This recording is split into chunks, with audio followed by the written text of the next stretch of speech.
Johan, bakit ang tagal mo nakauwi? Kanina pa ako nag-antay sa'yo. Nagugutom na ako eh. Pasensya ka na, Han. Pinagkaguluhan kasi ako ng mga babae sa labas eh. Bakit ka naman pinagkakaguluhan? Lahat kasi ng babae na nasa lubong ko sa labas nakatingin sa akin. Ang laki daw kasi ng bukol ng harapan ko. Oh? Tapos ano sabi nila? Biro mo, niyaya ako ng mga babae sa labas. One night stand lang. Ang malupit pa doon, ako pa yung babayaran nila.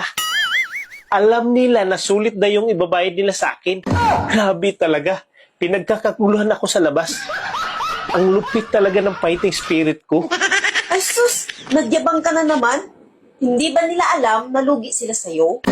Grabe ka naman, paano sila maging lugi? Sila pa nga mismo nagsabi na sulit daw sila sa akin.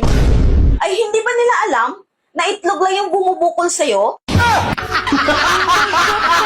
Huwag ka naman ganyan.